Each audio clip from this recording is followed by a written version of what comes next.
And then in building understanding, there's Imam al-Ghazali's Qawa'id al-Aqaid, which is book 2 of the Ihya, which we covered last year at the Hub, and it's available as a course online. It's somewhat lengthy, it's 30-something classes, but it covers a lot of very important principles. And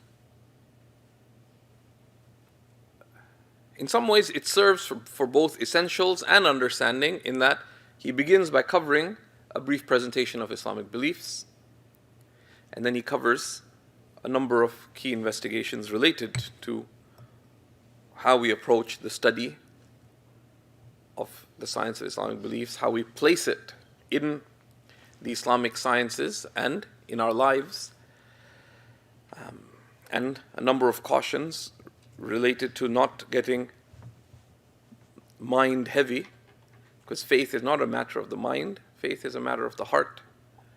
The mind, the aql, the intellect, aql is from iqal, it's a restraint. It ties down, so it restrains, it keeps things in place, it protects from deviation, right? It sets limits that don't. This is the fortress of Ahl Sunnah. Get out of here, right? But that's not, so not to get too infatuated with it, because the castle is not just about the walls, right? So as beautiful as the castle itself is, the king is within, right? And the guardians, while they play an important role, they're just at the gates, right? Of course, the theologians would mind that big time, but there's also other works at a level of understanding. Commentaries on the great later works of great later summaries of Aqida, such as Sharh Jawharat al-Tawheed. Jawharat al-Tawheed is 100. The Kharida is about 70 lines. What, 71? 71 lines. Jawharat al-Tawheed of Imam Laqani, which is with a qaf without a shadda. It's not Laqani, it's Laqani, although most people make mistake in that.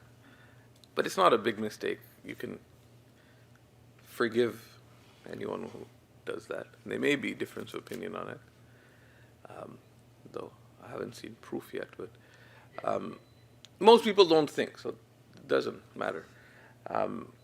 The Sharh al-Jawhara, the Jawharat al-Tawheed of Imam al-Laqani has a number of commentaries. He himself wrote commentaries.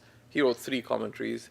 His son wrote a commentary, and it's a brilliant work, but it details out the beliefs, but in a relatively brief manner.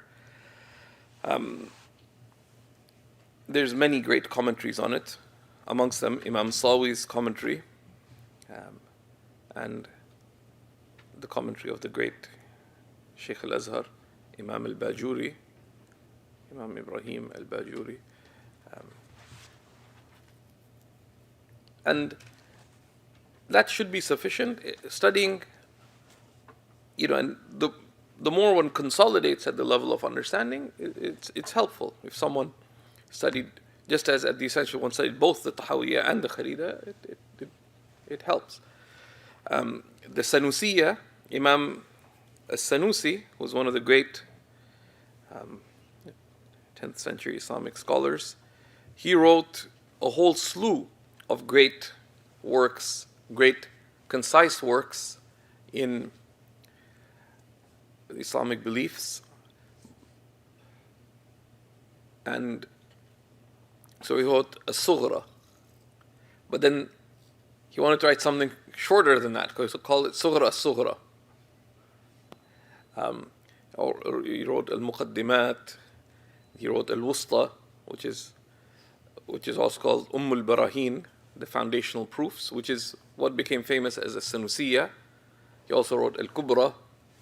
So he has a whole slew of core texts. They're all brilliant and they all reinforce each other. But the Sanusiyya itself, the foundational proofs, this is a brilliant presentation of the core proofs related to core rational proofs related to Islamic beliefs. But this is only studied after one has, ideally or properly, after one has studied logic and after one has gained some sense and sensibility about one's religion, because otherwise it can give you toxic rational shock, right? TRS, which is quite dangerous. Which is why, and if someone were in a completely pristine and preserved environment, there's no need to study the Sanusiyya. So Imam al-Haddad actually said that in our times, it's prohibited to teach the Sanusiyya, even for students of knowledge. But he was talking in the valley of Hadramaut, where, because if you're in a place where you'll never see a non-Muslim, and if you're in an environment where there's no people of innovation around, and no one doubts belief in God, then why would you need to defend that which is in no need of defense? It just cause unnecessary confusion. Because most people don't, and given that most people don't think anyways, right? Like a theologian would say that most Muslims should not be Muslims. Why? Because why would a rational person believe something if they don't know why they believe it? And they don't know why it's sound? Because the basis is al-asl, al-asl al-adam. The basis is non-affirmation. So why would you affirm anything? لا ترجيح إلا بمرجح. There's no preponderation without a cause of preponderation. So why would you affirm A? Because there's a reason.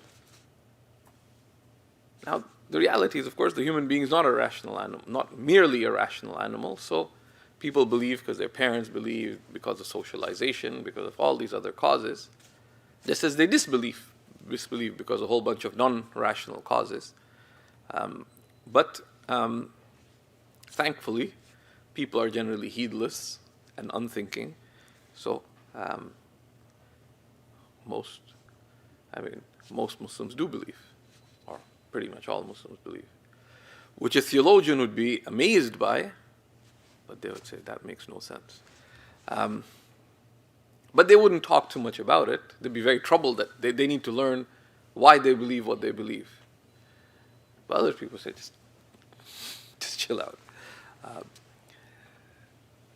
But on the scales of justice and mercy, the theologians are very much on the side of justice. لا إله إلا الله محمد رسول الله